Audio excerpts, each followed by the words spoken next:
અને ભગવાન કૃષ્ણ જ્યાં પ્રગટ થયા છે, બાલ મુકુંદ જ્યાં પ્રગટ થયા છે, ત્યાં ફરતા બધાય આસુરી જીવો હતા. એટલે દ્વારપાળોએ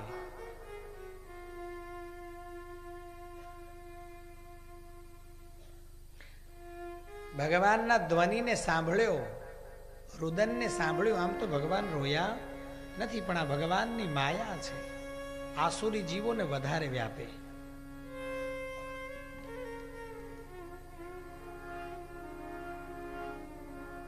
તાળી પાનવાનું મન ન થાય, કથામાંથી ઊભા થઈને બહાર જતું રહેવાનું મન થાય, ભગવાનનું નામ લેવાનું મન ન થાય, કોઈ દિવસ મંદિરે જવાનું મન ન થાય, ઠાકોરજીના દર્શન કરવાનું મન ન થાય.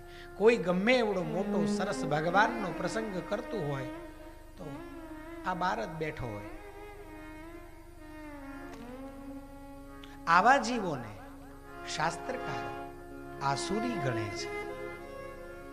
એક જગ્યા ના હોય અને બહાર બેઠા છે એવા માણસોની વાત આપણે અહીંયા કરતા નથી.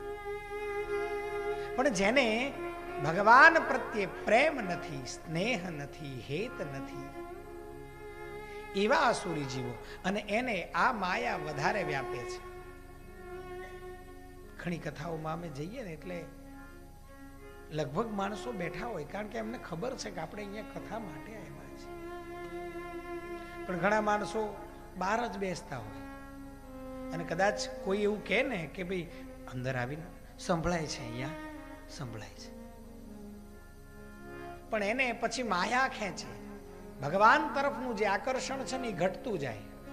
પછી થોડી વાર ત્યાં બેસે ને પછી એને એમ થાય કે લાઈન કંઈક એમ કરતો કરતો આગો જતો જાય. એ ભગવાનની નજીક આવી શકે નહીં, કારણ કે એના હૃદયમાં આસુરી વૃત્તિઓનો અંધકાર વ્યાપ્યો છે. એટલે પરમાત્માની નજીક એ બળપૂર્વક પણ જઈ શકતો નથી. પણ શ્રીમદ ભાગવતજીની કથા સાંભળવાથી એવા જનોનો, એવા જીવોનો પણ ઉદ્ધાર થાય છે.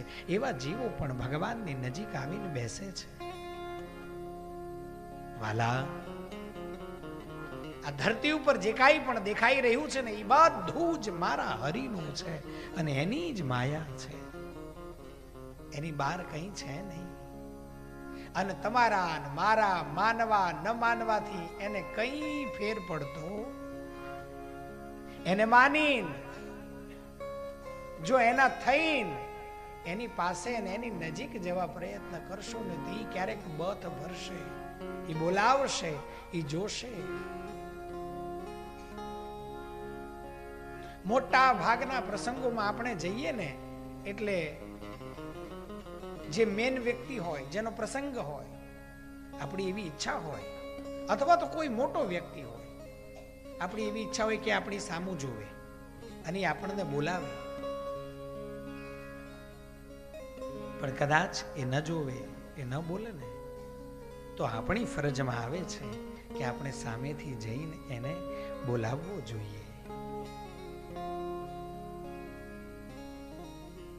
જેને લગ્ન હોય એના જ ગીતો ગવાય ને, પાડોશી ના ગવાય, ના ગવાય. એમ બ્રહ્મ જ્યારે પ્રગટ્યો ત્યારે માયા વ્યાપી છે. કોને? આસુરી જીવોને. એટલે જે દ્વારપાળો હતા એ ગાઢ નિદ્રાની અંદર સૂઈ ગયા છે. જે દિવસે કારાગૃહની અંદર તેજ અતિશય વ્યાપ્યું, એ દિવસે રાત્રિકાળના મોડે સુધી આ કંસે મંત્રીઓની સાથે બેઠક કરી છે અને વિચારણા કરી છે કે શું કરવું. પણ બરાબર મધ્યરાત્રિના જ્યારે પ્રભુ પ્રગટ થયા ત્યારે કંસની સાથે આ બધા મંત્રીઓ પણ ગાઢ નિદ્રામાં પ્રવેશ્યા છે. આ નિદ્રા છે ને એ પણ ભગવાનની માયા છે. એની કૃપા હોય ને તો એ જલ્દી આવે, નહીતર ગમે એમ પડખા ફરે રાખો.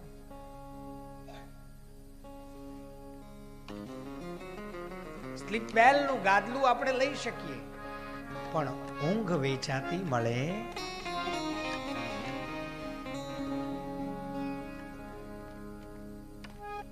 56 ભોગ લાલાને ધરાવી શકીએ એમ એ આપણી થાળીમાં પણ પીરસાય. We are all capable, but પણ થાળીમાં આપણે કદાચ 56 ભોગ ભરવા હોય તો આપણે બધાય કેપેબલ છીએ, પણ ભૂખ વેચાતી મળે એ તો લાગવી જોઈએ અંદર.